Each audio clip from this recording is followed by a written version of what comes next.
that just because we have So worksheets we do, and then we go to video and us, we're kind of all over the absolutely, place. it is all yours. Okay, thank you. And let me know if you're having any trouble. And if you do have any technical issues, I've got the PowerPoint ready just in case. Okay. All right. Can y'all see the PowerPoint? Yes, ma'am. All right. Hold on. I like to make you all where I can see you all better too.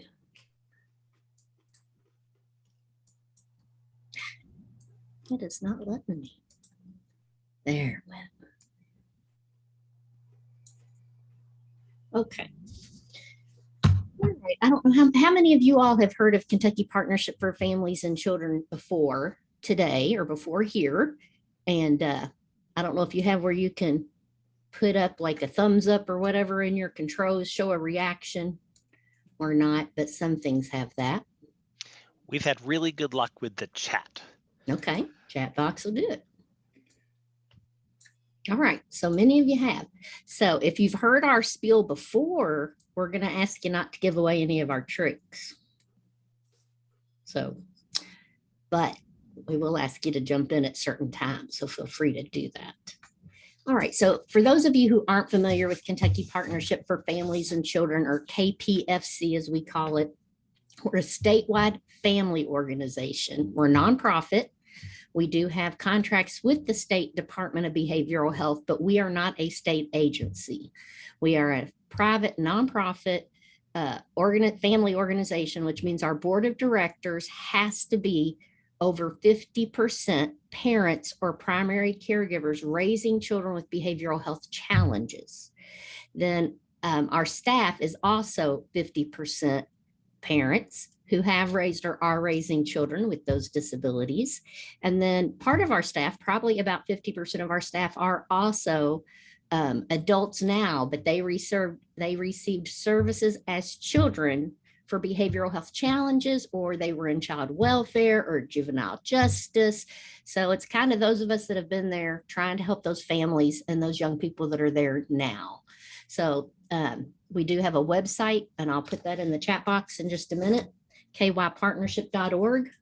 And we also have a Facebook page. So if you want to be able to connect some of your families to our stuff, that would be the best way to connect them. And if any of you do newsletters, let us know, and we can even give you a little blurb to put in a newsletter with contact information for families. So that's all I'm going to tell you about KPFC, because you can go dig that up and look on that yourself. But let's move forward. So, all right. Y'all see Miss Barbara Green right there? Yes, wave to ma'am. them, Barb, so they see you. There she is. So we've not, if you already know Barb, you don't get to participate. You just have to code it in. If you don't know Barb yet, or you don't know her well, we want to ask you, what do you think about Barb based on first impressions? So what are some of the things? No, sheet's not showing up. What are some of the things you think based off seeing that picture of Barb? So what would you assume about me by looking at me? Thank you, Barb. What would you assume? And you can be honest. Some people want to be very polite and nice, and we're not used to that. Just let it fly. So I'm hearing grandparent. She looks tall and well-dressed. Ooh, Barb, you look tall. Woohoo. Healthy hair. Yes, she does. No nonsense type of person. Humble. Keep it coming. What else do you think you know? If she walked into your office, what would be the first thoughts that ran through your head? Would you think, oh no, this is a no nonsense type of person. I better fly straight and narrow. Straight shooter. She can pull off yellow. Yes, she can with her beautiful red hair. Loves life. She means business. Keep them coming. What else?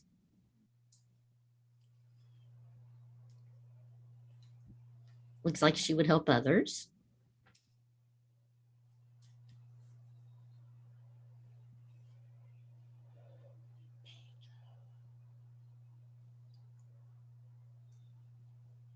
Anything else? That she doesn't waste time.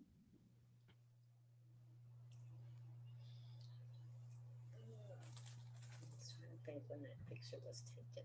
They are being really, really nice. Yes, they are. Nobody's saying like what really popped in their head as soon as they saw the picture. Mhm. Direct, recovery addict, maybe. Tired. It's me always. I don't know about her, but me always. Smoker. See, I wouldn't know what to look for. Fiery spirit with her red hair. Woohoo. Keep them coming. She likes making eye contact, shades off inside. She focuses more on others than self. Maybe she's on drugs. College graduate.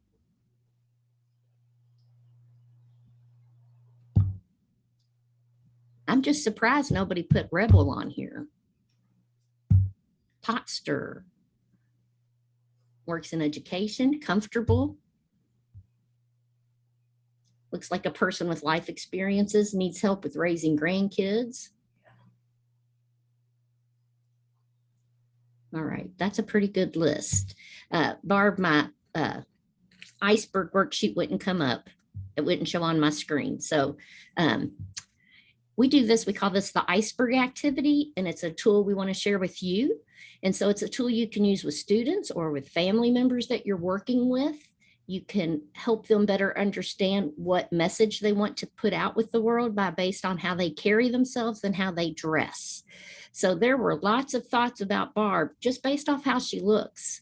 We know that we all do that. That's human nature. We know as soon as somebody sees us, probably within the first 10 seconds, they already have some positive and negative things running through their head. And that's okay. It's just human nature. But we want families and young people to be able to understand if they're going for a job interview, they're coming to a school meeting, how they dress and how they carry themselves in makes a difference in how people listen to them, process with them, interact with them. It makes a huge difference. So that's part of what we're wanting to offer. So y'all have made some assumptions, which is what I asked you to do about Barb. And now I'm going to let Barb kind of respond to some of these and give you some feedback about herself. So you'll see how much of your first impressions were correct and how much of them not so much. You got it, Barb? I'm trying to scroll a little bit through this so I can remember what some of them. Okay. And you're hard to hear. You're very low. I don't know if you can get closer to your mic or not, but you're very faint. Well, how am I now? It's still not as loud as usual. Okay, hang on. I don't know how to make it do better. What about now? Oh, that's much better. Thank you. Okay, thank you. So, I am a grandparent, and I did raise actually 3 generations of children. I think the first generation probably raised me, to be quite honest.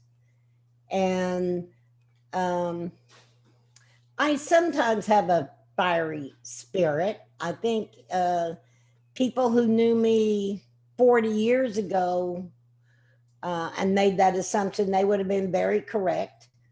I still kind of call things as I see them. But I would like to think that I do it in a way now that doesn't burn the same bridges that I burned as a young woman.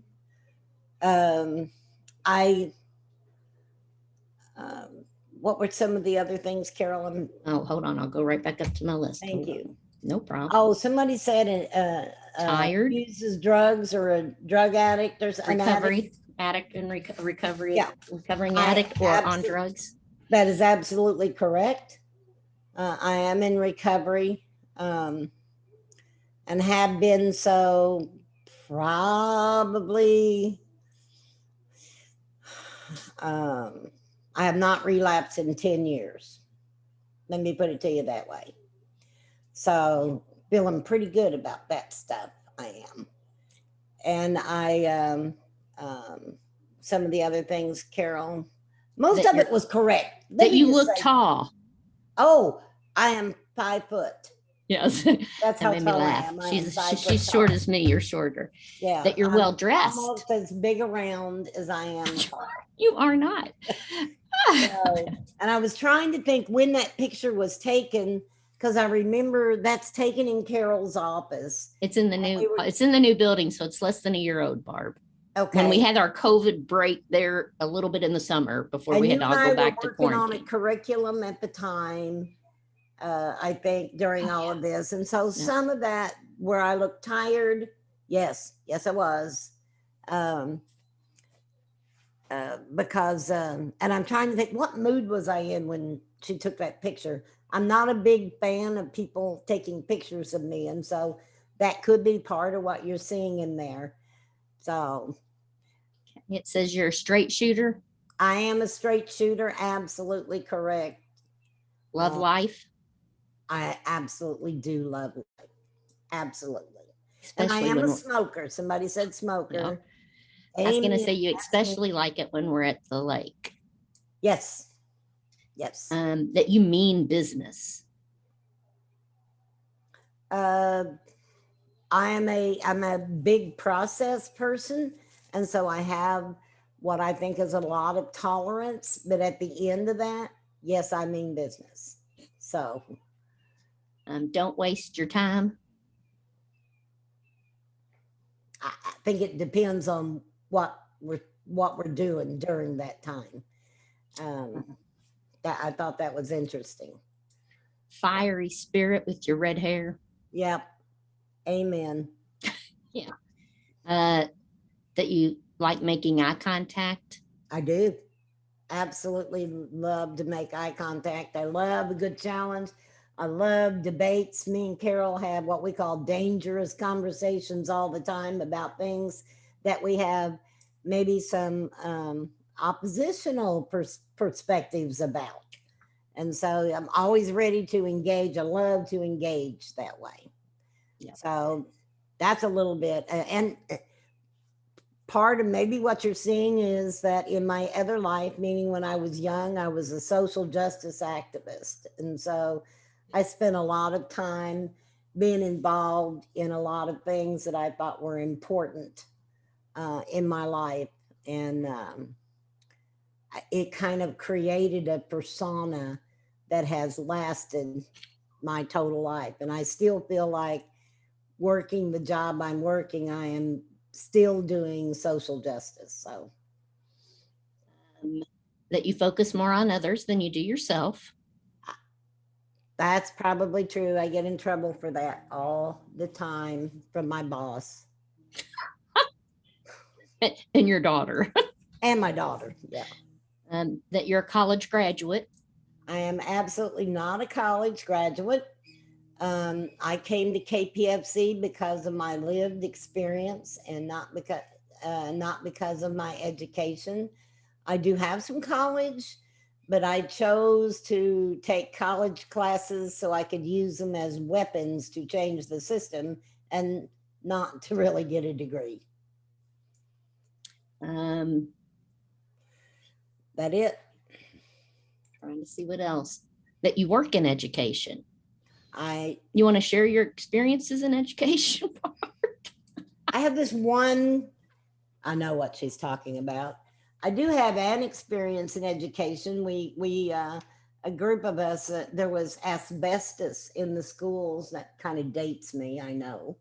And we were very concerned about it. And so we organized a group. We called it CBS, Citizens for Better Schools, and even put those letters on a TV camera that we had so we could go in and pretend like we were from the real media and that we were watchdogging them, which, by the way, you would never believe how many times that did work. But the instance Carol is talking about is when I went to see the superintendent of schools because I was extremely concerned about the asbestos in the schools. And he spent about 10 minutes telling me what a bad parent I was and and then the next 10 minutes was the police taking me out of his office because I smacked the piss out of him.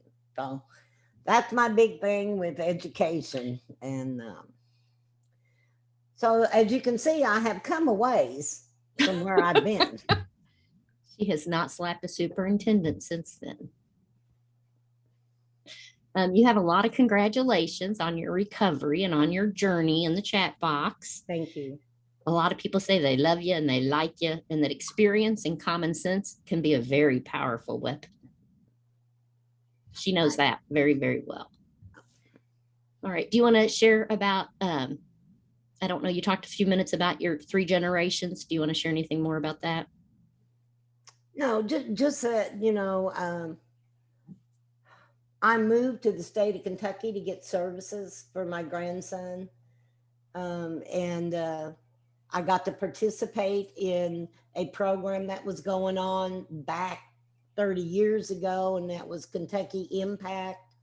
And they did wraparound services. And so I had a service coordinator, and I actually had peer support, but it wasn't called peer support then. But it was transformational for me and my grandson, because they told me in Virginia, said where it was. They told me in Virginia that he would be in juvie by the time he was 10. And he lives very independently and works for the water plant and makes good money and functions very well. So it was transformational. Kentucky Impact Wraparound Services was transformational for our family. And he's a dad, and he's a good dad. He is a good dad. Greta said she worked for Impact for 15 years. I'm guessing as a service coordinator. You might know us from training for that too. All right. How do you think y'all might be able to use this with families or youth that you're working with? Put in the chat box. I mentioned, you know, to help them understand how they want to present themselves, but what might be a situation that a high schooler or middle schooler or a parent might come to you thinking about asking help for something that would relate to how they present themselves?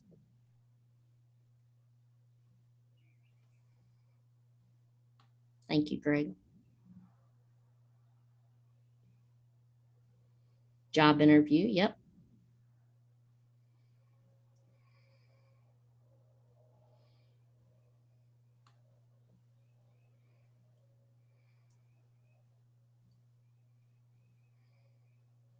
Internet safety in relation to things you post or comment on, absolutely. Interest in college, dealing with school or teachers, yes. Even a big test for a senior, yes. And it might even help them understand better if you have them do this on you. Mm-hmm. And you just say, look at me. When you first came in, what did you think? Helping deal with the public, yeah. You know, we know that some of our families in particular, but not just our families, but families that are raising kids with behavioral health challenges or have addiction and behavioral health challenges in the family, you know, you see them in court with their fuzzy pajamas and fuzzy slippers on. That's not what you want. So even if you have a parent or a youth going to court to talk, to even say, do you want any suggestions for how you might dress for that? Or can I help you plan for that? You know, so it might even just be opening that door to have those discussions about how they carry themselves, because the reality is we make those judgments. Everyone has a story. Don't judge a book by its cover. You're exactly right, Julie, but we all do it. Mm-hmm. We all do it. We might catch ourselves, but we all do it. So just be aware of that, because that's part of it, is just your own self-awareness of it, to catch yourself and say, I don't really know what's going on. I don't know what their story is or what their journey is. And so Barb shared a little bit about herself through this activity. I'll just share a little bit about myself. My first job, I do have a degree, and my first job was as a special educator, and I did that for many years.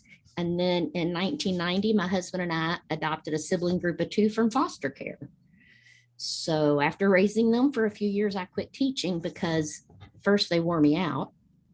Pretty severe mental health needs, reactive attachment disorder, but also because I felt called to start advocating for helping other families learn how to advocate. So I learned to advocate for my boys, and then I started helping other foster adoptive families learn how to advocate. And then it went on to birth families. And then I got hired at KPFC 21 years ago. And that's where Barb and I got to meet and start our incredible journey together. So I have 4 kids altogether. The 2 oldest ones are adopted. They're 39 and 40, and they both do very well as adults. Maybe not what my dream was for them, but they are good, solid, independent young men. And then I have 2 birth children, 24, and one's getting ready to turn 22 at the end of this month. And the 22-year-old also had a lot of anxiety. I know Barb had a lot of anxiety and depression, but he's moved from Kentucky to New York and lives with his girlfriend, his fiance, he says. And so, you know, it just, things can be positive, and that's what it's about, is those of us who have lived through these experiences, letting other people know, other families know, and other teenagers know, youth know, you can survive the trauma, you can survive the challenges. It just takes a lot of time and a willingness. And so that's just a little bit of background about myself. What age do you start getting referrals? Julie, we don't do direct services, but we do offer some certain activities for teenagers, and we do a lot of trainings for families and young people. When I say young people, I mean teenagers and like 14 up to 25, 26 years old. Barb? Yeah, and if we had this whole time to talk about KPFC, we do some direct services through our peer support centers. Thank you. And we just got a referral today for a 12-year-old to work with the parents of a 12-year-old. So we haven't set ourselves up that way because we don't bill for the services that we're doing. But right now we have a grant that we don't have to bill. So we're able to offer some things that we haven't offered in the past. And so I'll put more stuff down here in the chat box in a minute, attach some files for you about the peer support centers. We currently have one in the 2 region area of Kentucky, one in the Cumberland region, and one in Eastern Mountain. So if you're in any of those regions, you would be able to connect with them or encourage parents to touch base with them if they're needing some supports. All right. That's our commercial. Now we'll move on. So we want to talk about traditional family engagement first, and we have a poll. Let me see if I can figure out how to pull it up. I've got that for you. Okay, thank you. Here you go. Thank you. So just go through there and answer those questions, please.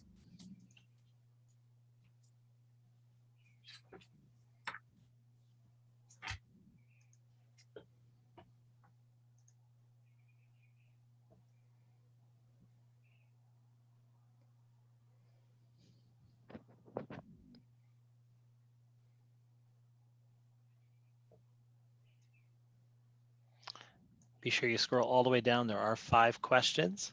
Thank you. Here we go. First responses are starting to come in. Great. awesome.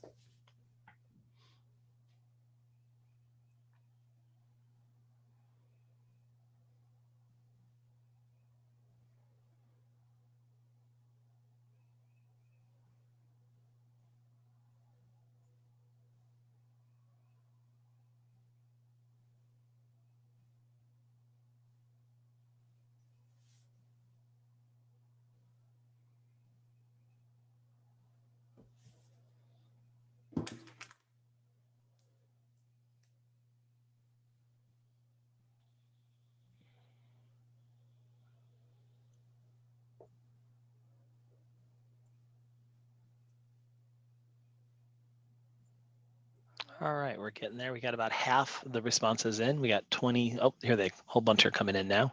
We're up to about 60%. Okay. How much have y'all been, what percentage have y'all been doing with polls? We've been able to get up to high 80s, 90s. We've, you know, there's always a few people whose accounts won't work with the Zoom polls. But it takes just a minute or 2 more when we've got 5 questions. And your second poll is ready to go as well. Okay, thank you. Wow, All right. Cheryl, we need him to come and help us with all of our presentations. We're up to 70%. Okay, whenever you think it's enough, Greg, and you think we need to move on, we're good. I'll give it another 15 seconds, folks. So if you're answering now, please go ahead and wrap it up. We have a couple people who are sharing an account too. And so only one of them can respond. Okay. So we'll give it 10 more seconds here. And do you want me to go ahead and share the response? Yes. Okay. All right, here we go. And here are the results. All right. So this first one, are you comfortable sharing your annual income with a stranger? The majority of you said no. Who do you like to receive parenting advice from? Oh, your favorite is your mother, but not your mother-in-law, not your child's teacher. You don't mind from friends or your spouse or significant other, but not your child's teacher and not your mother-in-law, not your therapist. And 16% said, I don't like anybody telling me how to raise my child. Barb's thumbs up over there. When meeting a new person, are you willing to share if your family has a history of domestic violence, sexual abuse, and or addiction issues? A little bit over half said no, which means, of course, a little bit under half said yes. So that's pretty high. I'm surprised by that. Are you comfortable with sharing yours or your family's criminal background? Over 50% said yes, 44% said no. And how comfortable would you feel telling someone you just met that you have been investigated for child abuse and neglect? Almost 60% said would not be comfortable. 28% said not very comfortable. So that's, yeah, what is that, 87? Yeah, 87% would not want to share that.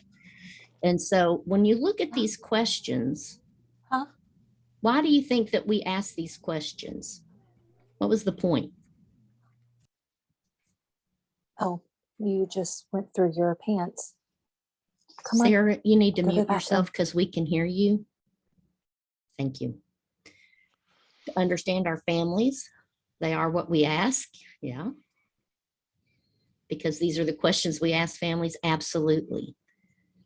To understand what families go through. You know, we often hear to help others who are in the same situation. We would be asking these same questions. Yeah. To receive services, you're correct. To receive services, families often have to answer some really personal questions. And many of them have already been taught that when they share those personal questions, there's a lot of judgment that happens, and it affects how they get treated. It affects how they get treated as a parent, like Barb said, where they told her she was a bad parent and her grandson was going to end up in juvie. So just understanding to be sensitive toward what you're asking families. It doesn't mean you might not have to collect some of this information to provide services, but the reality is you can do it in a way that's very sensitive and that can build your relationship instead of harming it. But also understand, you know, what we'll hear sometimes is, well, we asked that family if they had any addiction issues in their family, and they said, no, they lied to us. Well, hell yeah, they're going to lie to you. Who goes around advertising that? I do, because I'm just one of those people that spits anything out. But most people don't do that. What'd you say, Barb? I do not. I do not. I am not comfortable sharing any of that with people I don't trust. So just realizing most families are going to be like Barb said. Most of them have reason to not trust. That's their experience. And so just be very conscious about what you're asking them and how you're asking them, and being aware that they're going to tell you what they're comfortable with. And as you build your relationship with them, which is what we're going to talk about this morning, then as you build that relationship, they will start telling you more. You're exactly right, Angela. Don't be judgmental, which is so easy to say and so hard to do. There's that human nature thing popping back up at us again. All right. So yeah, just being aware, those are some hard questions to ask or hard questions to answer, and just be aware of that. All right. And also be aware that in almost any child serving agency, when we open up a file or a case or whatever, many of those questions that we're asking them are extremely invasive questions. and could very much feel like they are tattling on a family member they love, or that they are not keeping the family code, which is this stays within the family, which many families are that way. And so just really trying to respect the culture that they're coming from. Yep. Can you all see the PowerPoint still after we did the thing, the pose? All right, thank you. Yes, ma'am. Thank you, thank you. All right, Barb, I think you up. Okay, so want to talk a little bit. How many of you have had motivational interviewing? Lots of you all. And motivational interviewing is an awesome technique. And when it first came out and people started getting trained on it, it was a professional tool that was used by a lot of therapists, clinicians, and so on and so forth. Well, we feel like at least the ORs, that's just a way to communicate, period. And so we always say to others, ask open-ended questions, questions that really allow the person you're talking to drive or steer the conversation, and that invokes them to give you some information, at least what they feel safe to give. And we have had a great deal of success with this in peer support. And in fact, a lot of the peer support that we certify had told us after this section of our certification training, now I know I recognize some of those open-ended questions. They were used on me and my family. So, but they're great tools. So the more you can ask open-ended questions, the more information people are going to give you. And the more they're going to feel like they have at least some control or ability to drive the conversation to be the conversation they really want to have. And then, of course, we've said it and we'll say it 100 times probably before we get through today, this whole notion of being non-judgmental. And we just kind of have to step back and learn to kind of catch ourselves in that and to step back from it. And a good friend of ours, TJ, taught us a phrase, and it's called postpone judgment for understanding. And we have used that a lot because that's exactly what we're talking about. You will have some sort of judgment in the end, good or bad, or maybe even indifferent. But if we can just stop that process of judgment long enough for people to be able to present who they really are instead of us assuming who they are, then we're on the road to a much better relationship and much better outcomes with families. And listening to them. I don't know about you. I don't know. Me and my ex-husband used to have lots of conversations, and I would always say to him, I'm listening to you. I'm listening to you. But the truth is, and I had to discover this later, is I wasn't listening at all. What I was doing was thinking of my next comeback. And so if we are conjuring our next sentence to someone while they are speaking to us, then we're not listening. So it's a total different thing. And then the other thing, and it goes back to what Carol was saying earlier about advice and who you like advice from on your parenting. And sometimes families that you're engaged with, they get lots of advice, lots and lots of advice. And some of it doesn't feel like it's even advice. Some of it feels like forced choices. And so it's not a bad thing to give someone advice, but we really need to get permission to do that. And Carol said that earlier in her conversation when she was talking about, may I, can I, do I have your permission to? And so a lot of times just saying, can I share my thoughts about that? Is it okay to give you some feedback? Just things like that, so that people are prepared to listen to whatever it is you have to offer to them. And then, and we're going to do a video on this, but the whole notion of really being empathetic, not sympathetic, to the families that you and the youth that you work with, because we receive empathy and it's very powerful to us. Sympathy kind of breeds, I don't know, entitlement, if you will. So, you know, it makes people feel sorry for you. So, and a lot of people have used that as a manipulation tool to get what they need in their life.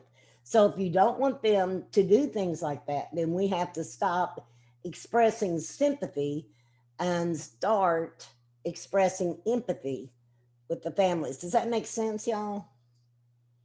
Okay, so Carol, you've got a super duper, or Greg got a super duper video for us to watch right now.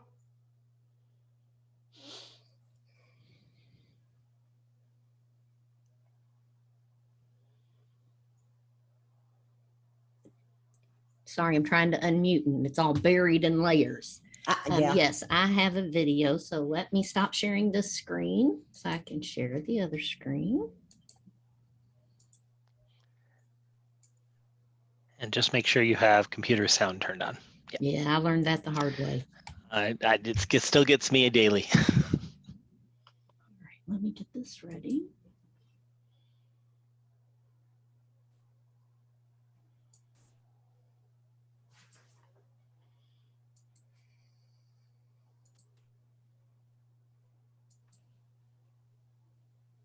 Okay, can y'all see the lady sipping her little tea? All right. Yes, ma'am. Give me a thumbs up if you can hear it. Thank you. So what is empathy, and why is it very different than sympathy? Empathy fuels connection. Sympathy drives disconnection. Empathy, it's very interesting. Teresa Wiseman is a nursing scholar who studied professions, very diverse professions where empathy is relevant, and came up with 4 qualities of empathy. Perspective taking, the ability to take the perspective of another person or recognize their perspective as their truth. Staying out of judgment, not easy when you enjoy it as much as most of us do. Recognizing emotion in other people and then communicating that. Empathy is feeling with people. And to me, I always think of empathy as this kind of sacred space when someone's kind of in a deep hole and they shout out from the bottom and they say, I'm stuck, it's dark, I'm overwhelmed. And then we look and we say, hey, you climb down. I know what it's like down here, and you're not alone. Sympathy is, ooh, it's bad, no, you want a sandwich? Empathy is a choice, and it's a vulnerable choice, because in order to connect with you, I have to connect with something in myself that knows that feeling. Rarely, if ever, does an empathic response begin with at least. Yeah. And we do it all the time, because you know what? Someone just shared something with us that's incredibly painful, and we're trying to silver lining it. I don't think that's a verb, but I'm using it as one.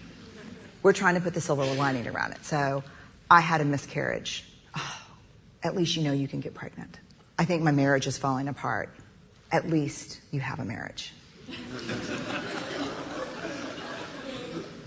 John's getting kicked out of school. At least Sarah is an A student.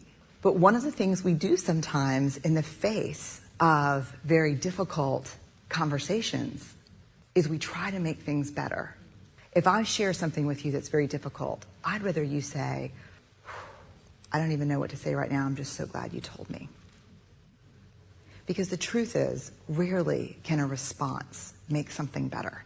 What makes something better is connection.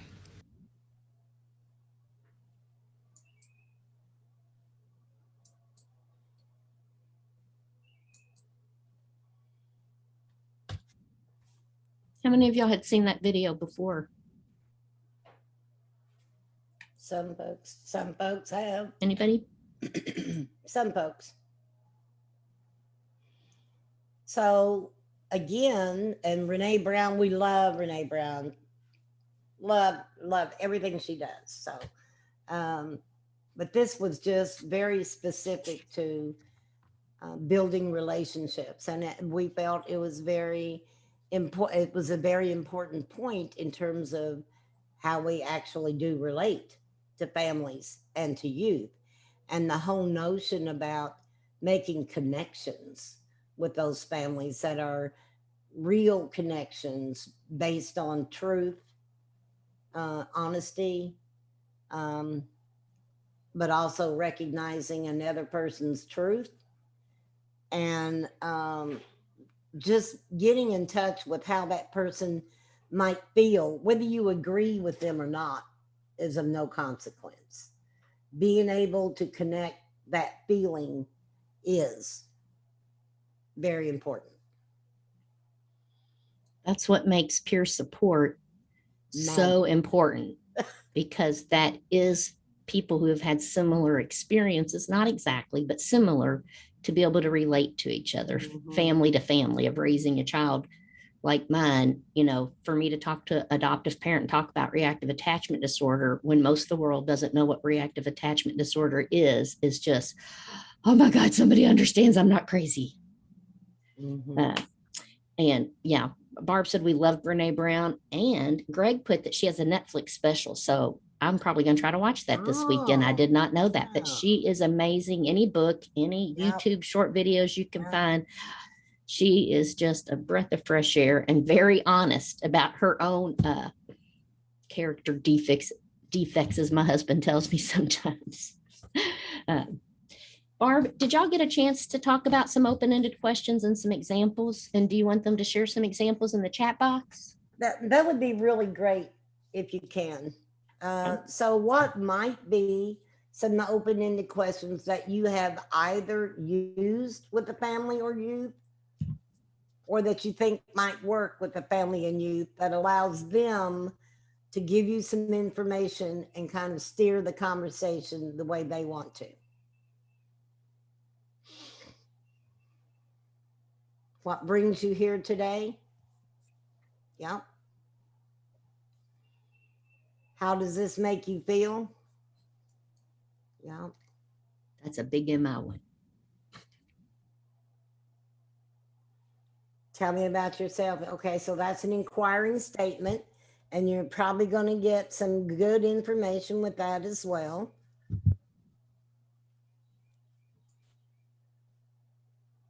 What are your goals for your family? Yeah. Love it.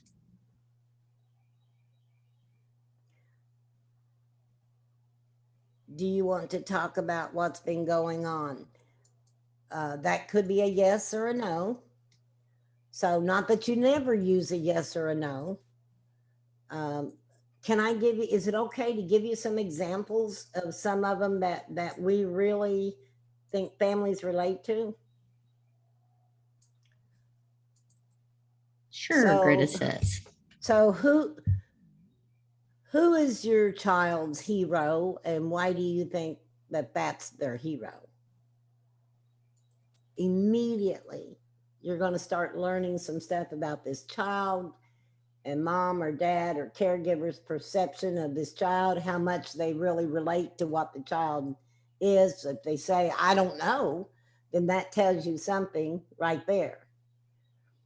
Another good question that we often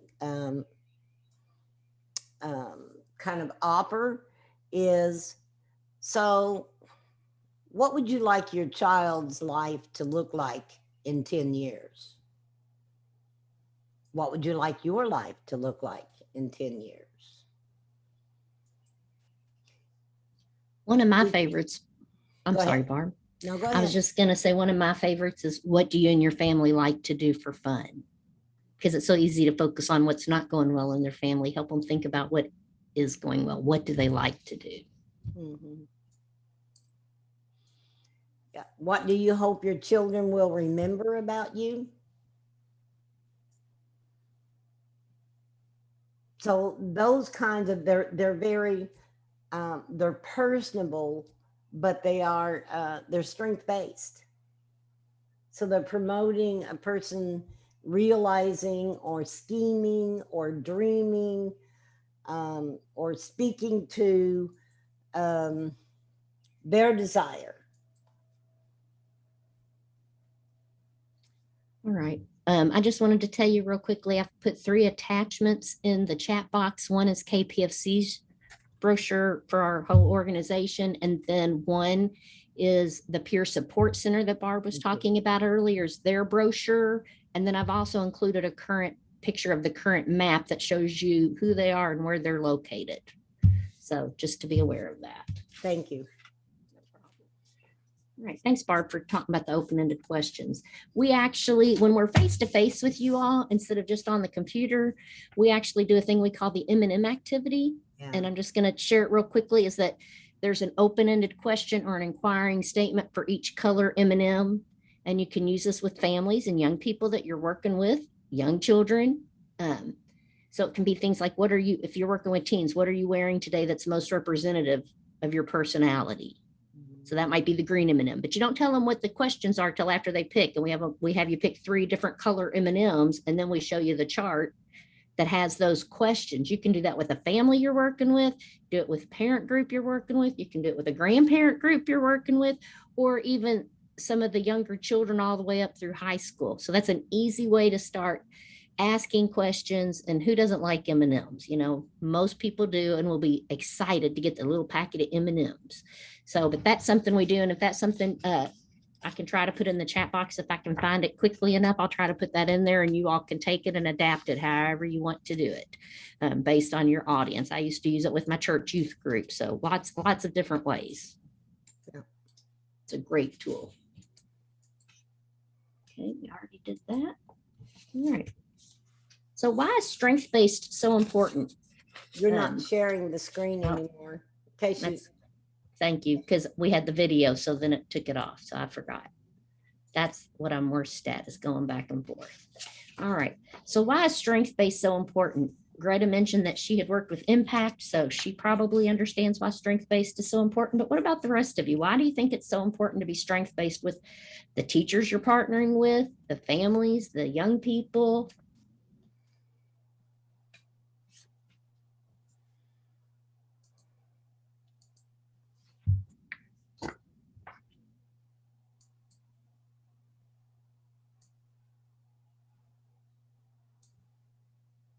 I don't see anybody put anything in the chat box.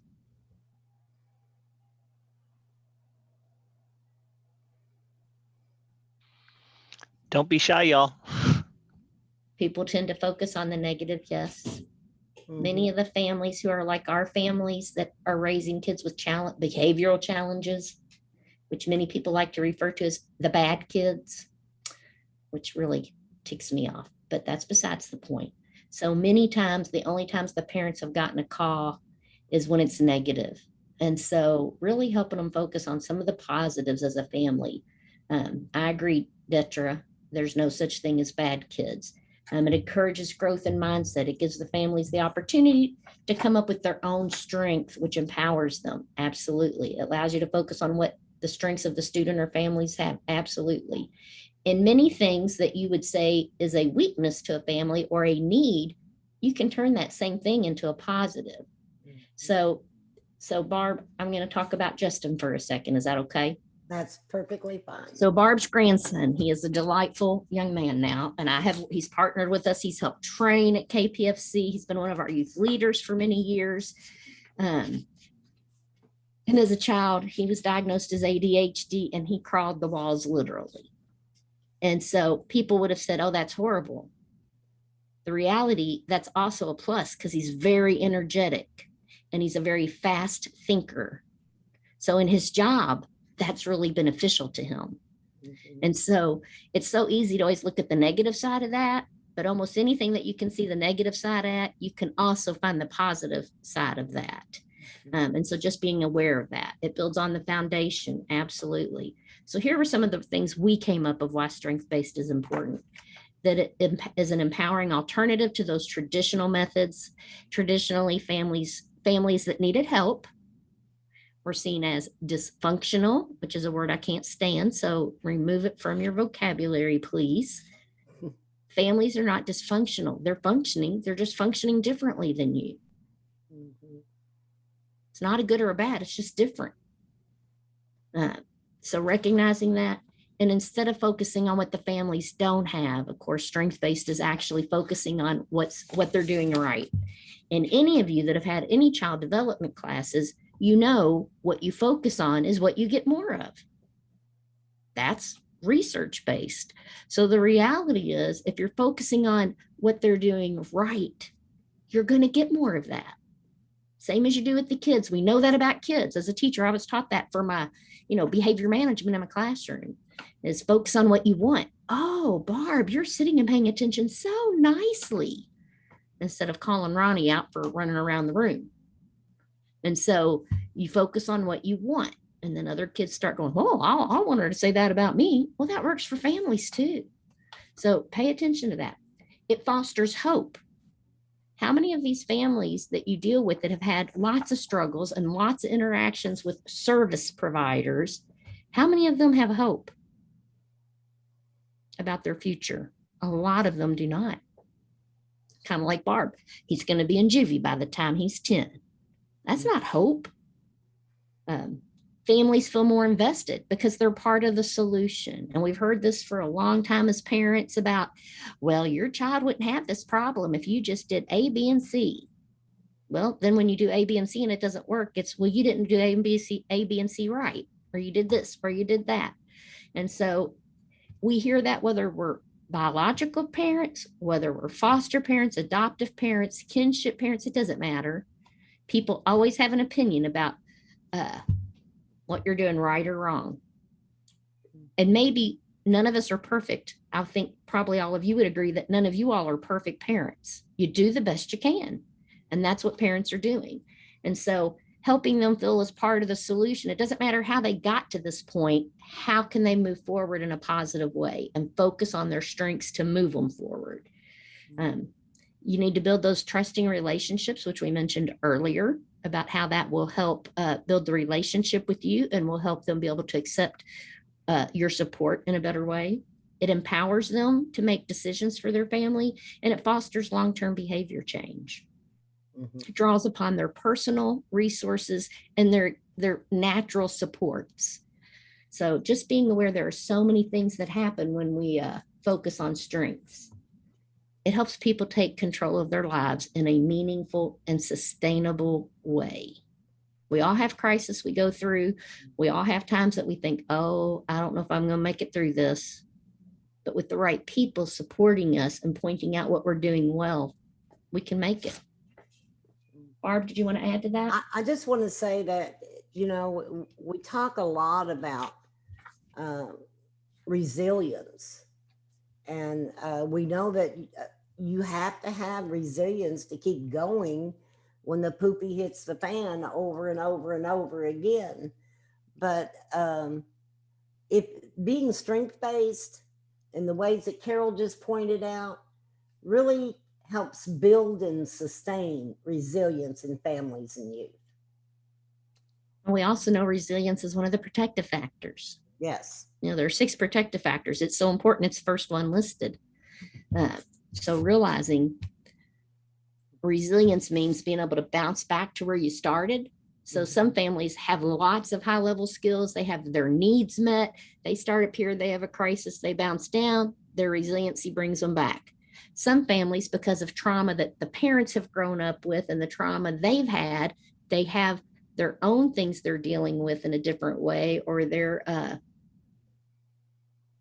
struggling with raising their kids, whatever the purpose is, but they might be at this level because they have so many unmet needs themselves, mental health, addiction issues, whatever it is. So when they fall and they rise back up to be resilient, they're here. Well, for many of us middle class people who work in a middle class system, which education is, all the child and family serving agencies and systems are middle class systems. Well, I started here. So when I went down and came back, that's what I expect of those families. Well, that's not a fair expectation. If they started from the culture of poverty, or they started with lots of trauma themselves, whatever it might be, when they come back up, it's going to be to here. Now, we still might be able to support them to continue growing, but that's up to them. But resiliency brings them back to their starting point. Okay.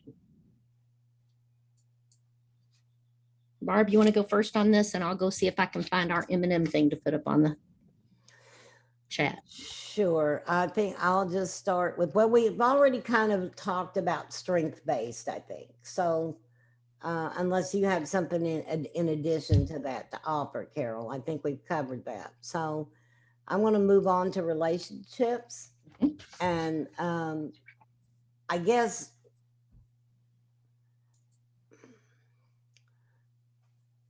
I don't know if you're aware of it or not, but a lot of the families that you do, you may have some families who might be having a short-term crisis, and that you're providing services and supports for that family and that youth. Many of the families and youth that you're involved in are always in crisis. And so relationships look different to them.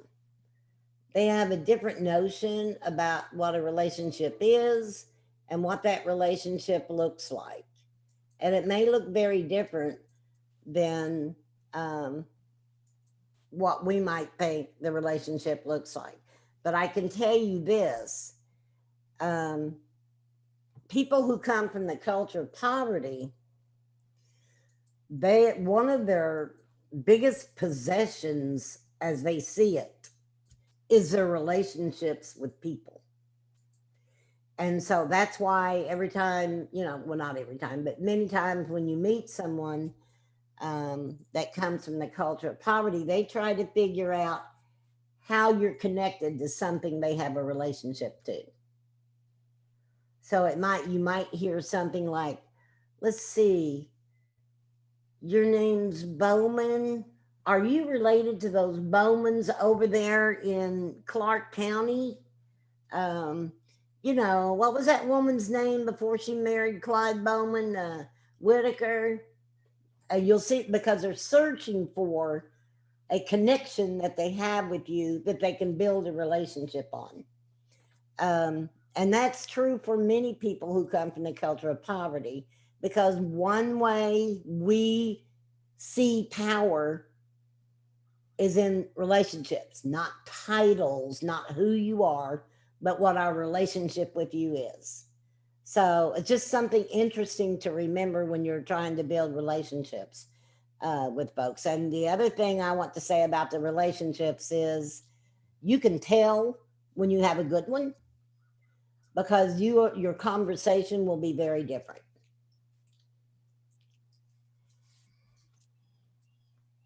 Okay, you ready for me? Yep. All right. So I wanted to share just about a couple of these on here. The philosophy, policies, and practices. For many agencies that serve families that are reaching out for services, many of them, like we talked about a while ago, are very deficit-based, very negative focus instead of strength-based. I see so many changes in that currently. Over the past couple of years, I'm seeing a huge change in looking at strength-based, looking at what families need to be happy and healthy instead of focusing on dysfunction and that type of thing. But sometimes that might take change in philosophy, policies, and practices.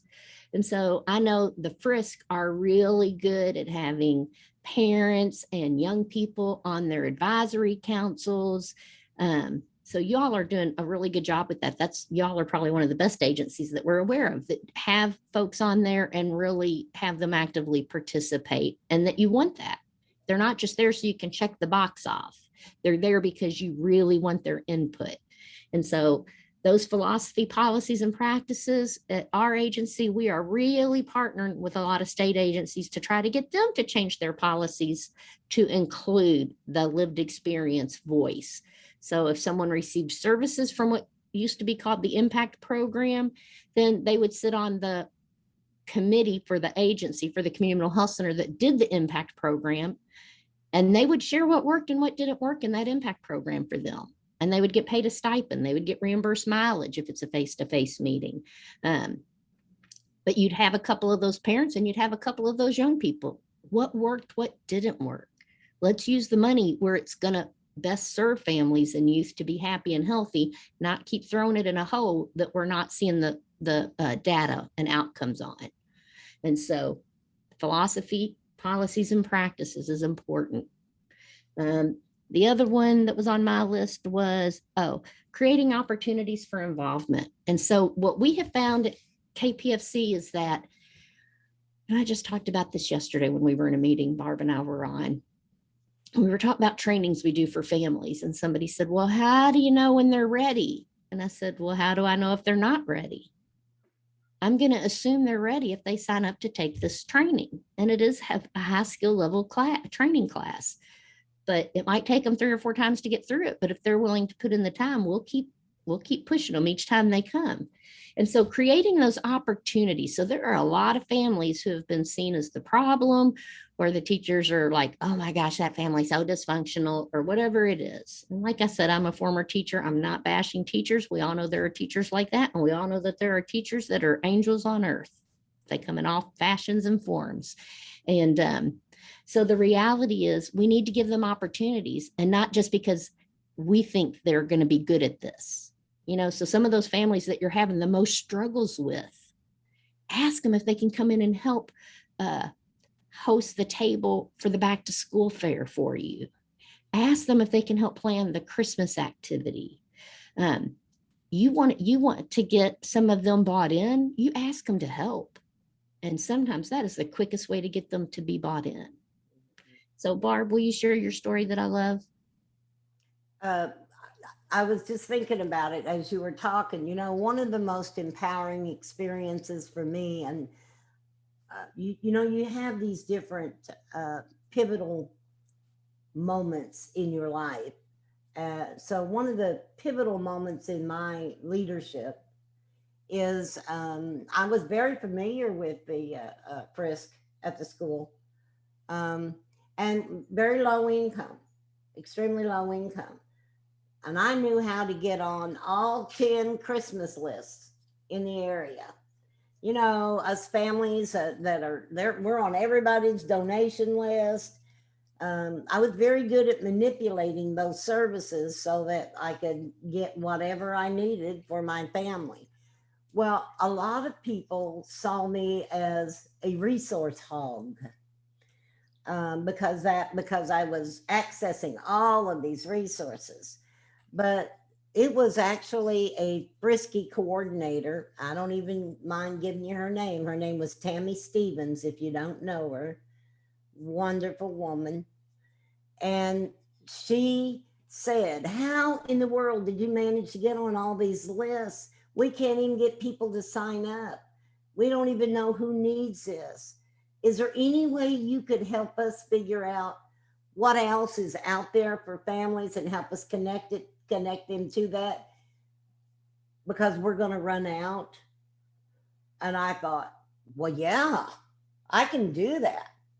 And so it allowed me to use my expertise in a way I had never used it before. So I went from being a quote unquote resource hog to a quote unquote resource guard. And because I was a parent, a peer, if you will, then I could say those things that you have great difficulty saying and keeping your relationship. Like I could say, Julie, you're on 5 different lists. What the hell's up with that? What, some family, you got to scoot over and give room for some other families. I could have that conversation, right? But you're going to have difficulty with that and salvaging your relationship in an ongoing way. So sometimes we don't recognize strengths because they don't get played out as a strength. But if we can take that, and that's part of that out of the box thinking and that building on strengths and giving opportunities, and you fold all that together with somebody who's ready to move in their development, it can be extremely powerful. And it was for me. So I always have this deep love for families and resource centers, not because they gave us resources, and they did, but because they were a real turning point for me as a person. Thank you, Barb. That goes right back to what we talked about a while ago with anything you see as a negative for a family can be flip-flopped and be a strength. Yep. And so Barb shares that. And somebody said you were a resource guru, Barb. I like that. Yeah, sexy. And unfortunately, that's not what they said. It is after you turned it all around. But so instead of complaining about Barb being on all the lists, they figured out a way to utilize her to her strength was she knew all the list. She knew how to get on all of them. She knew how to manipulate all of them. She had all the skills. So let her come in and help set up a system, which she did with the parents. And so paying attention to those opportunities to involve parents, even when you think, oh, they won't want to. And some of them are going to say no. And some of them are going to say, well, I'd love to help, but I don't know how. Well, what will it take for you to be able, what do you need for me to be able to do that? Yeah, I'm just going to say, Carol, and I think one of the things that you're saying that's very important is, you know, carrying your purse around is not meaningful involvement. Okay. So when we're talking about giving them opportunities to be engaged, it's to be engaged in something they think is meaningful. Now, if handing out pamphlets is meaningful for them, then that's a wonderful opportunity. If it makes them feel like they're a support staff or less than, then that's not the opportunity they need. So matching opportunities with individuals is important. That's all I wanted to say. Yep. And giving them options, then they can select which Absolutely. one. Some people want to be behind the scenes and handing out a brochure at the fair is all they want to do. Other ones, they'll want to take and plan that whole Christmas event or whatever you got going on, plan how the people get on the Christmas list, like Barb said. So you got to ask and give them choices. And then if they're not comfortable, you know, ask what you can do to support them. Growth happens amazingly when people get supported in a way that they say they need to be supported. And that also promotes continued engagement. I mean, we talk a lot about initial engagement, but there's something about continued engagement that matters too. This mine, Carol? I'm looking to see. No, it's mine. So we sent to Greg ahead of time to send to you all. It was called personal value sort cards. Did y'all get that handout? And did you all pick your top 20? Yeah. All right, good deal. Was that hard to do? Some people said, yeah. Yeah. Okay. Usually when we're face to face, we bring you your own set of cards to keep and take with you to use with families and young people, teachers. Oh, some people said they didn't get it. Actually, they're following up. There were 2 questions. So yes, they did it. No, sorry. it wasn't hard. And actually, Okay, one thank you. person actually had a deck of their cards already. Woo! Yeah, Did that's what they we get them from us? They had gotten them from a previous training. I can't remember who it was. If you want to share that, either in the chat, but yeah, somebody had a deck of the cards. Awesome. We think they're wonderful to use in lots of different ways. So just be aware of that. And so we've talked about culture and values play into that. And your values define who you are based on your culture and your experiences. Your values are a reflection of what you care about, what's important to you in life. And they do change and grow. There will be some stuff that stays pretty set for a lot of us, but then there might be 1 or 2 that kind of circles in and out as being important. Danita said she has a deck from a previous training. Aha. And Hallie, I don't know if I'm saying that right. She said she can't remember which training she got it from. So awesome. And so we want you to have that list up that you have, or the 20 you selected. We want you to have that up, and we're going to do an activity here.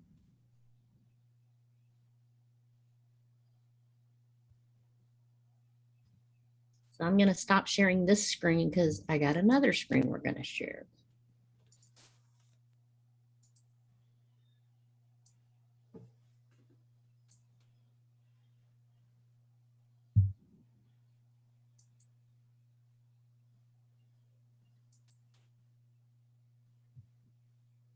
Okay, let me get over here so I can reshare again. So what you're going to do is let me share my screen. We're going to do a Slido. And so you have your top 20, and that's awesome. Can y'all see my little Slido? Yes, ma'am. Thank you. So you're going to go to slido.com either on your phone or on your computer and put in the number 54974.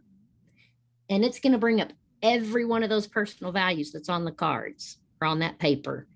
You're going to narrow it down to your top 10.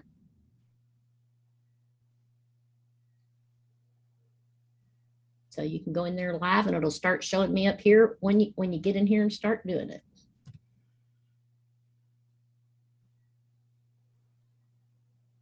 So look at your list that you circled the top 20, X off 10 of them. We're going for the top 10 list, as David Letterman would say.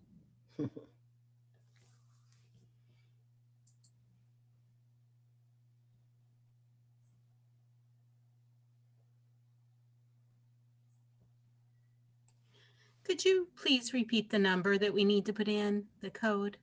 54974. Thank you. You're welcome.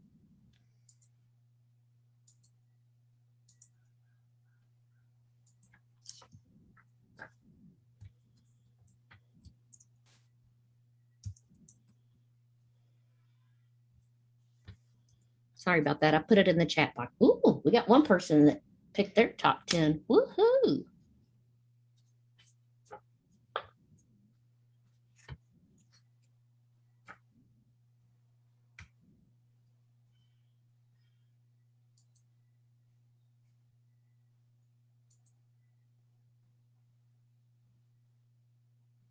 We got two. Forgiveness is a big one, Bart. That's always one you're looking for. I know it.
Keep going. I like watching it live because you can see them move all around, see where it's going on.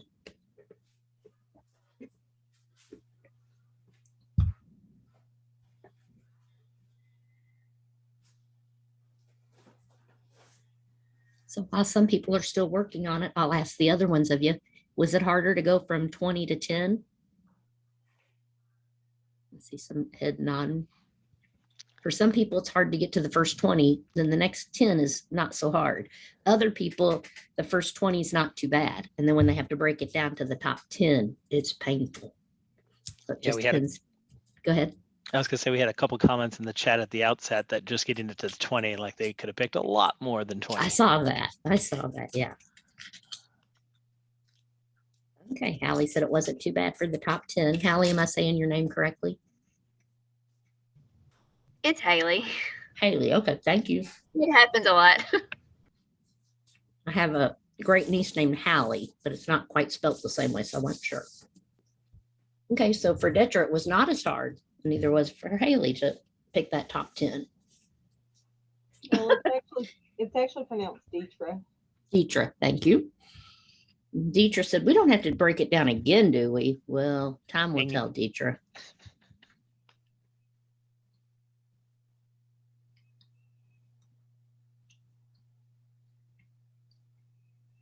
We got 28. Come on, there's a whole bunch of you all.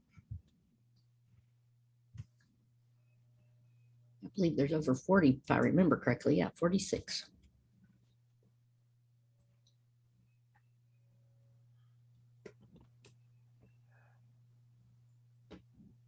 I would guess your top number is going to be in the 30s. You have a lot of RPMs and myself that have been through this before.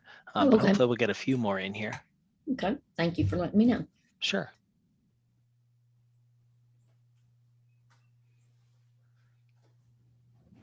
But this is tough. I'm gonna be scrolling up and down while whoever finishes. So we've got family overwhelmingly, compassion, God's will, forgiveness, caring, faithfulness, purpose, spirituality, friendship, growth, helpfulness, honesty. Then we keep going down and down and down. Humor only had 19%. I can't live without humor. It makes my top 10. Adventure. That's a big one for Barbara Green. She likes risk-taking and adventure.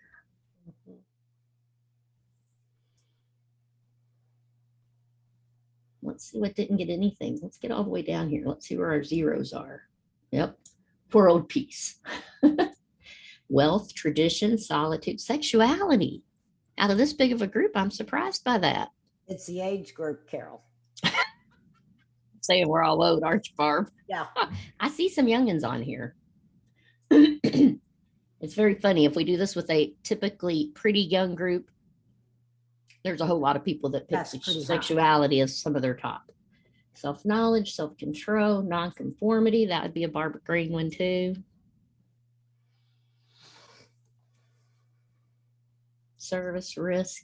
I want to find forgiveness, Barb. Help me watch for it.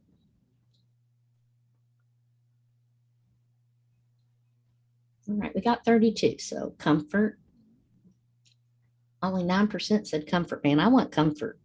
It probably wouldn't make my top 10 list, but I'm a little spoiled with indoor plumbing and that kind of stuff. Oh, humor went up to 22%. I saw that. Still looking for forgiveness. Friendship, faithfulness. There's forgiveness, 50%. 50%. Yeah, so we see the top ones out of all those is family, God's will, compassion, forgiveness, and caring. Good job. All right, I'm going to stop sharing for a minute while I try to go to the next one. So yes, there is another poll. This time you're going to have to go to your top 3. So continue thinking, and I'm going to put up the next one. The reason we're asking you to go down to 3 is because even though you have values, lots and lots of values, and we forced you to choose some of them for today, but when you're having an interaction with an individual, you're not comparing that to 10 values. You would do well to compare that to your top 3 values that day. And so that's why Carol's asking you to just kind of narrow it down to, 3, your bottom lines or your top priority, however you want to think about it, but that you would normally rate an interaction by. And it's the same slido.com, and it's the same number, which is in the chat box, 54974. And it'll bring up exactly what you saw last time, only this time we're only asking you to pick 3.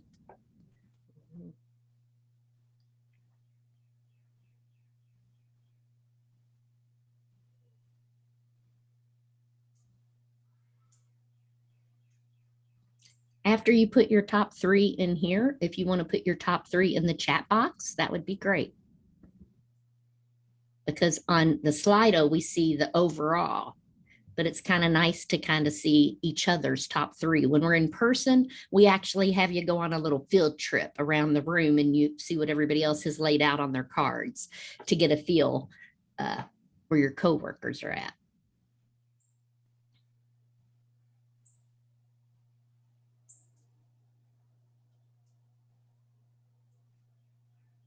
Was it harder to get to your top three, to pick your top three?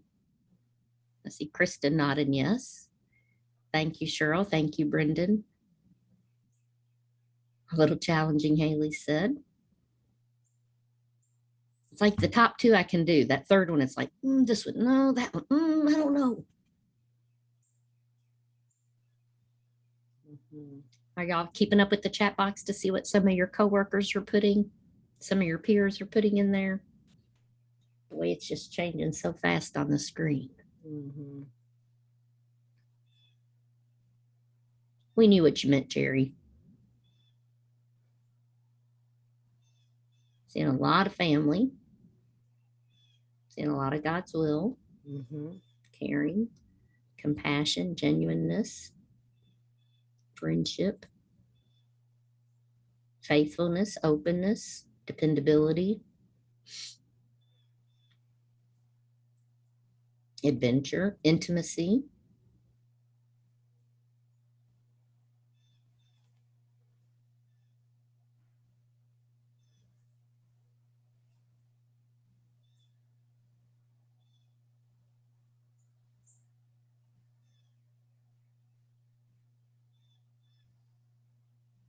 Okay, good job. Keep it going. We're up to 22. Let's see if we can get up to 30 like we did a while ago. And I see some people have God's will and some people have spirituality. Barb, you want to give the little speech about stacking your cards? Oh, yeah. Because I can't do that. I just can't wrap my head. Yeah, it's probably a little late, but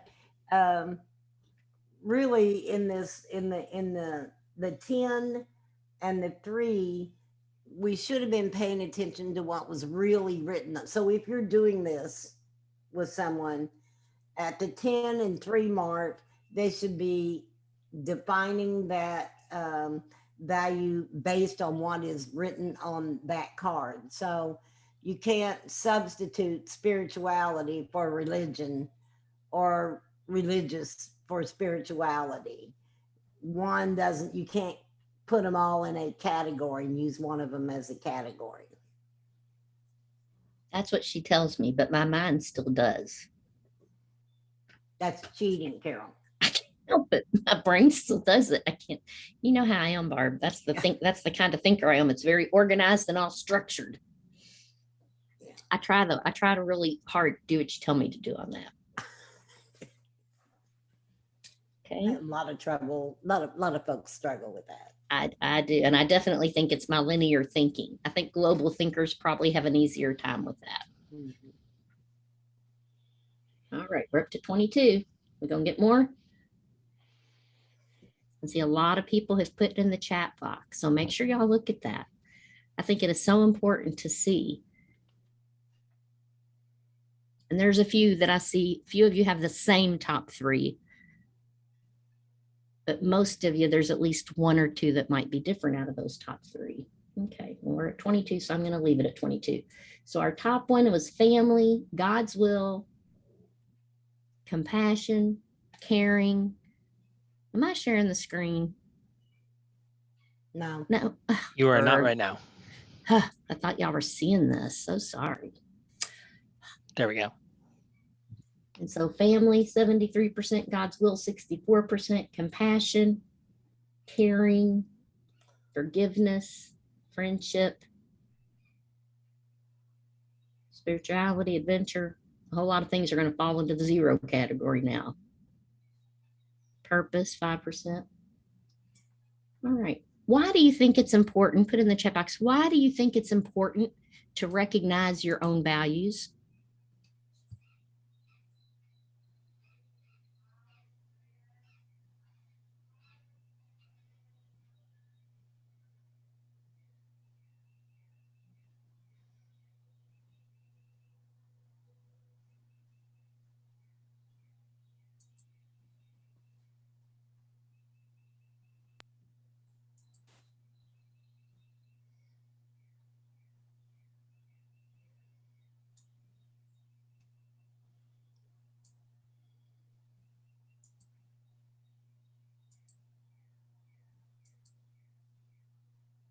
So you don't place them on others, to keep your own priorities straight, direction, to be aware of how you communicate that to others, to appreciate and respect others' values. Absolutely.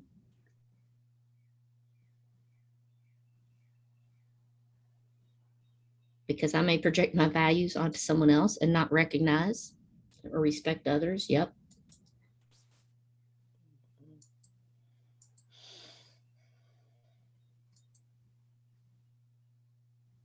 All right. So when you're working with a family or a youth, whose values and culture gets to decide where the discussion goes or what decisions are made for that family and youth? Theirs. Do you want to speak about that a little bit, Barb? I do. So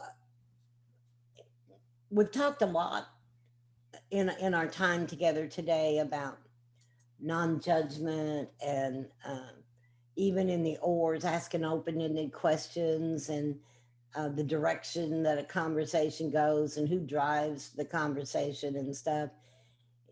In the end, I think the important thing, and of course we know this, but to stay grounded in perhaps, is that it's not our life. We don't get to decide. I know, Abby, I know what's at the end of the road you're going down, because I've seen a lot of other people go down that same road, or maybe I've even been down that road. But I can't tell you not to go down that road. And that's because, one thing, we don't give advice, and when we do, we get permission. But if you want to continue to have a relationship with families, we need to be careful about trying to shift and impose what we think is good for them onto them. And that's very difficult to do, because it means relationships, in the end, the school year ends and a crisis happens, and it's terrible. And I've had a lot of families that I've worked with, and maybe over the summer and during the period of time I wasn't working with them, they died. Terrible things can happen. As you know, you read it in the paper every day. And I keep thinking, well, if they would just have done that, and maybe I should have told them to do this. But we can't alter people's lives. We can allow them, we can give opportunities, transformational opportunities. But in the end, it is their life and they get to decide. And that's kind of hard sometimes. Yep. Thank you, Barb. I think the other piece to pay attention to is you might have, like when we looked in the chat box, there were some of you that had very similar or the same values. Mm-hmm. How you demonstrate those values in your everyday life can look very, very different. Yep. For some people who value family, that means they go to work every day. They have money, so they have a place to live. They have money for food. They make sure their kids have what they need. But they might not play with their kids a lot. But they make sure that their kids are taken care of. But they might not do a lot of interaction and playing with them and doing things with them. But they make sure that they have what they need. Mm-hmm. And then you'll have some people who believe family's most important, and they're playing with their kids every day. They're helping them do their homework. They're reading books and playing board games with them every night to make sure they understand turn taking and how to be a good winner and a good loser.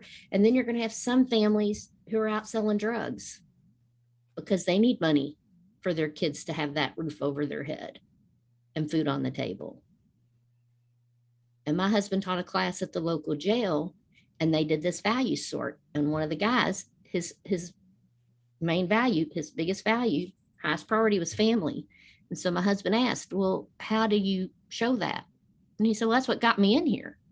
Somebody said something bad about my kid, and I beat the shit out of them. So to him, that's how he showed his family was the most important.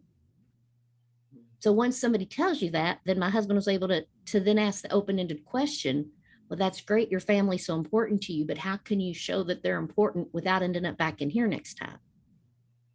So just being aware that we might all have family, and how we show that looks real different. And that's okay. Just recognize that. Expect collisions. There are going to be times that there are going to be people you don't understand. Whether it's they have a different spiritual or religious background, if it's they have alternative lifestyle choices, doesn't matter. For some people, that's really difficult. You need to recognize those collisions, talk to your supervisors about how to handle those if you're really having a strong response. If you're working with a specific parent or a young person and you're having a really strong response to them, a negative response, talk to somebody. It's not fair to you and it's not fair to them. So just expect collisions. They will happen.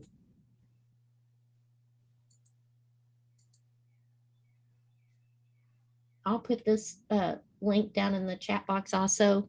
We like how it kind of breaks down some of those values. So like if being at peace personally is important, you can see all these little branches on that. Emotional well-being, acceptance of what is, possibly traditional values, unity, harmony. If being strong is important, power and influence might be important. Having money might be important.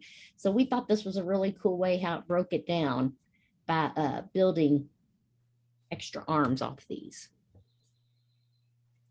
So I'll put that in the chat box in a minute. Barb, anything you wanted to say about that one? No, I think you covered it very well.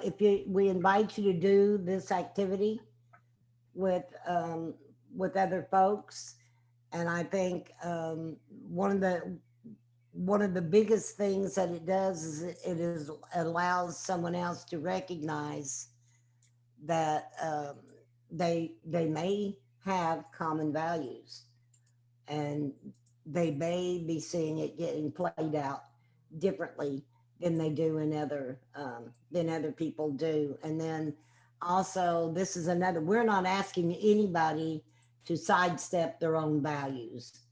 A lot of times when you hear a lot of trainings are talking about cultural sensitivity and diversity and all, which is all important. But we're not saying you need to set your values aside. We're saying that when you're working with a family, you have to understand that they're operating in a framework of values also. I'm trying to get that link and it's being a little difficult on me.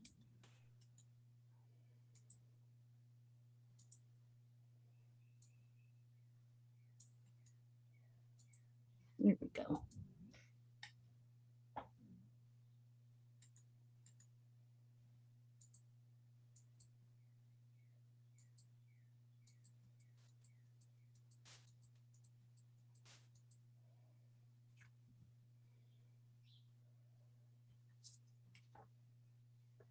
So we kind of want to close up, kind of reiterating some of the things we've already talked about, but these are the things we think are important if you're going to engage families and young people in a meaningful way. Barb's already talked about asking open-ended questions. You all have already mentioned about being non-judgmental. I often encourage people to listen with their heart instead of their ears. I think that goes back to the empathy, that you're not just paying attention to what they're saying, you're feeling what they're saying. That's when you make those real connections and build those relationships. Barb's mentioned a few times that you need to get permission to give advice. So in that first poll we did, we asked you who you wanted to have advice from. And many of you didn't just say everybody. And so recognizing there are certain people you're okay getting advice from, and there are some people you don't want their advice no matter what. And that's the way the families and the young people you work with, they're going to be the same way. But ask, can I share an observation with you? Would you like to hear some things other families have tried that's helped with this issue? And if they say yes, you can share those options. If they say no, okay, well, let me know if you ever are interested. My husband and I use this at home. As we're working around the house and doing things, he always laughs and he says, you've got the wrong tool. Well, now I've taught him to always ask, and he'll say, can I share an idea with you? I'll be like, no, leave me alone. I'm just fine. And then he'll say, well, later he'll come back and say, if you use the right tool, it'll be easier. I'm like, I'm fine. You just go away. This knife works just well for me. So, but we even use that with each other because we get so resistant when each other tell each other what to do and how to do it. Carol, I don't mean to interrupt you, but go right ahead, jump in. I have another meeting, and apparently it's my turn to present in that meeting. Okay. And so thank you, Barb. Having to leave, but I just want to say thank you so much for caring what families and youth really think and being really interested in how to engage us in really meaningful ways. And I'm very honored to be sitting with you all today. So thank you very much. Keep doing the good work. Yeah. Thanks, Barb. I'll talk to you tomorrow, if not before. Barb, the pleasure was ours. Thank you so much.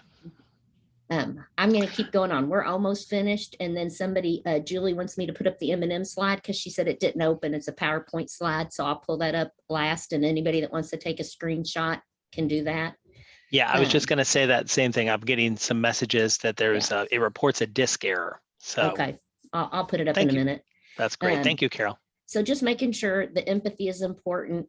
And that's important with kids too. When they come and they're complaining, rah, rah, rah, and you say, well, what did you do? That's my mom inside of me. You know, my kids come home, well, I don't like, rah, rah, rah. Well, what did you do? Instead of saying, oh, that really sucks. Or yeah, I'd be really hurt too if my best friend called me that. Instead, we always want to like hold them accountable. But if we gave big doses of empathy to kids and parents or whoever else we work with when they are really being negative or having some adverse experiences, then we get a lot more. It builds that relationship. Meeting families where they are, which is a lot easier said than done. Understanding where they want to go by asking them where they want to go. Supporting them and what the barriers are. So like I mentioned earlier, if you're asking them to help with something or to get involved with something and they think there's a barrier or something that's affecting it, to try to brainstorm how you might be able to get around that barrier with them. Celebrating progress. I'm not very good at this. Barb is great at that. Every little incremental step, she's like, whoa! And I'm like, come on, we got to keep moving. There's more to do. Because I'm the taskmaster and she's all about the process. I'm about the product, she's about the process. So I'm learning. Increase those opportunities we talked about and utilize them as partners and helping to connect with other families. I know my sister, she lives in Shelbyville and she was very involved with the frisk that was at her kids' school. They're all grown now, but she was very involved. She would go in and volunteer all the time and help, you know, get stuff ready for meetings or just whatever needed to be done. Last, here is our contact information. So I don't know if y'all have a copy of this. I'll put them in the chat box really quick.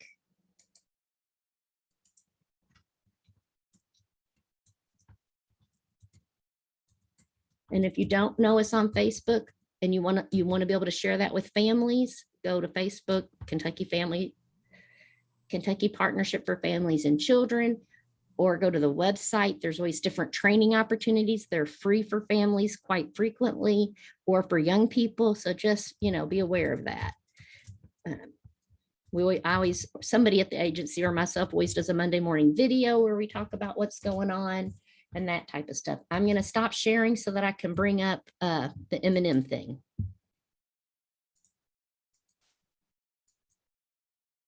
Well, apparently I'm not sharing anyway, so. This all just baffles me sometimes.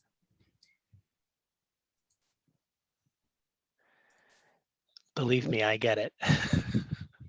Well, and I have two screens, but it's still not open. I want to see you all and I want to see that. And then I want to see my note pages. And then I want to see this activity and that worksheet and trying to then find like other PowerPoints on top of that to share with you or activities. It gets a little crazy around here sometimes. Absolutely. And I have 3 thinking that would make it better and it just makes it worse.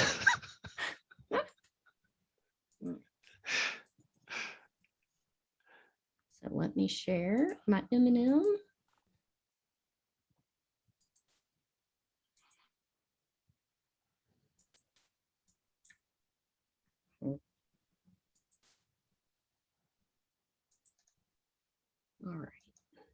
I've got things open all over the place.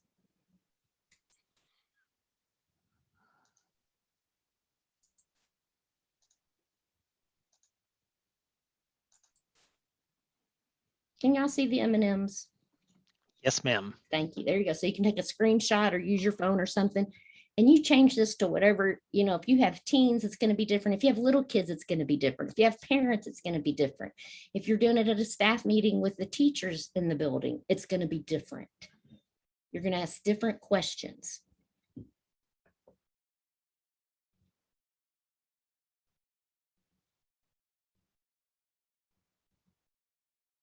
Did everybody get pictures? We did, thank you. And we will have some follow-up emails after orientation. And so I have a screenshot of it and I will include that. So you will Thank all you. get this emailed to you. All right, perfect. All right, well, thank you very much for having us. We love our frisks because y'all are champions for our families, all families and kids, but our families need that soft place to go to, and y'all are often the one place that they get that. Thank you, thank you, thank you.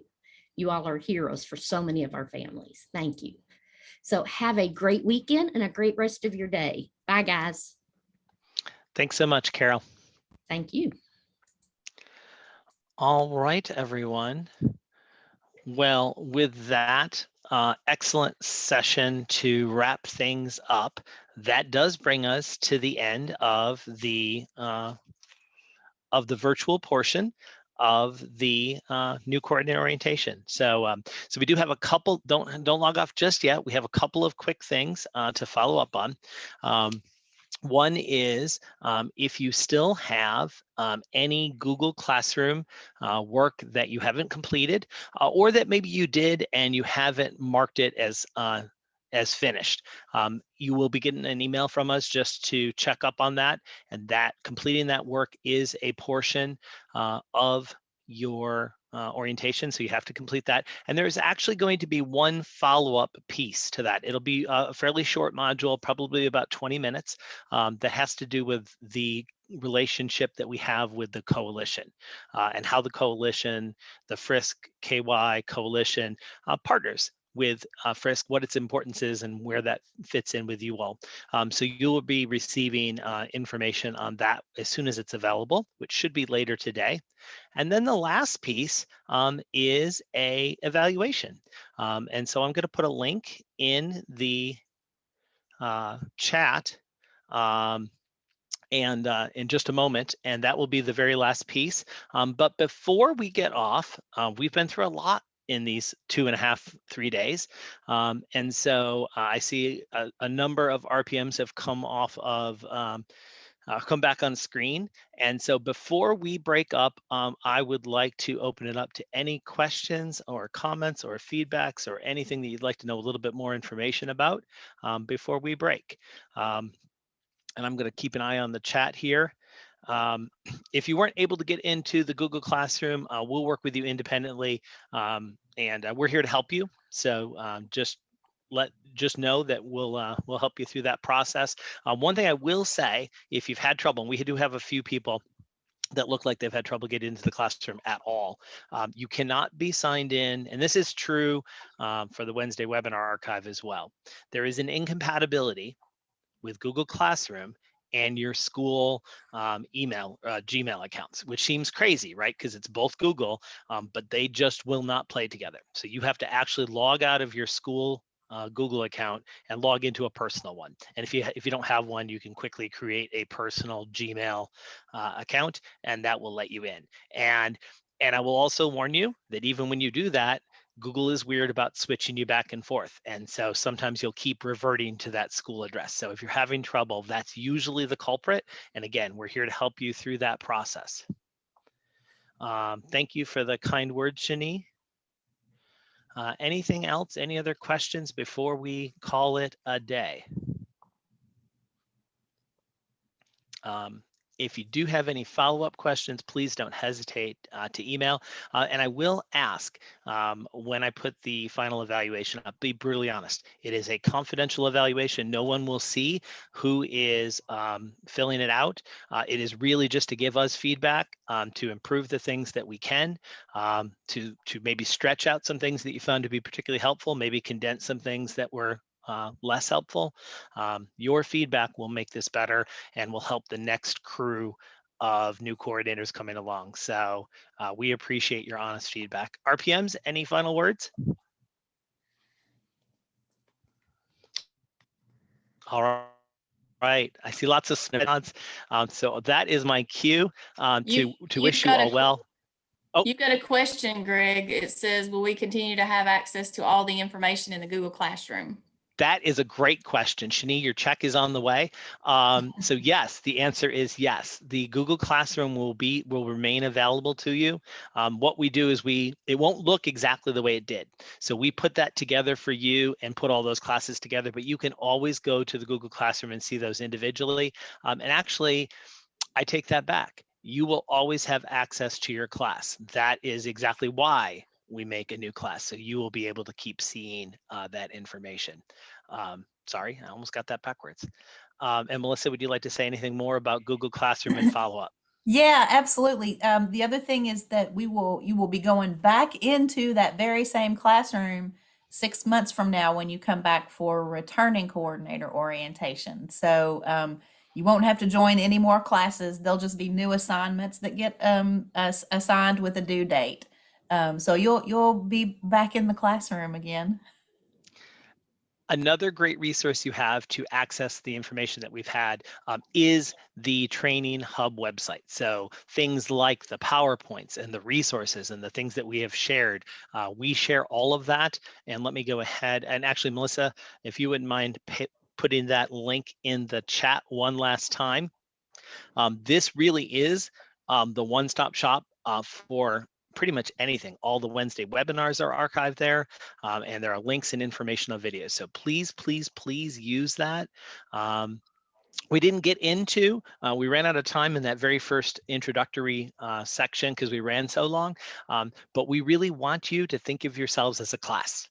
In fact, if somebody wants to come up with a creative name or a mascot for this class, you all are in a very similar position with all the coordinators you've been going through the orientation with. And I apologize that we weren't able to be in person, but possibly by the fall returning coordinator orientation, maybe we'll all get to meet face to face. That would be great. All right. So Melissa shared the link to the Training Hub website. Please, please, please use that. And I am now going to share the exit slip, the evaluation. And so there it is. And so everybody, thank you so much. If you could click on that link and go ahead and complete that. And that is your last piece. And we wish you all well. And we will see you all back in the fall. And if you have any future follow-up questions, reach out to any of us. To your RPM, to an RPM that shared a session. What we have is to share. So. How many hours, Greg, are they getting for this NCO? That is an excellent question, Teresa. I believe, I'm doing the math in my head. I believe it is 13.75, but that will be in the follow-up email along with the PD approval code. And we also will add time in for the Google Classroom stuff. So you do get PD hours for the time you spent in Google Classroom, and that'll be added to the total for the whole NCO. Yep. But remember, your first year, that 24 hours doesn't kick in until you've already been here a year. So don't be going, oh my gosh, I thought I was going to have 24, and now I don't. You don't have to have that by the end of May. That is what I was just going to add. And actually, though, between your new coordinator orientation, your returning coordinator orientation, which includes standards, and if you come to VOV in the summer, you would actually have been well over 24 hours anyway. We do encourage you to do all three of those, but that requirement does not kick in until your first full year. All right, everybody. So thank you all. And I think we will we'll go out on a little classic rock here.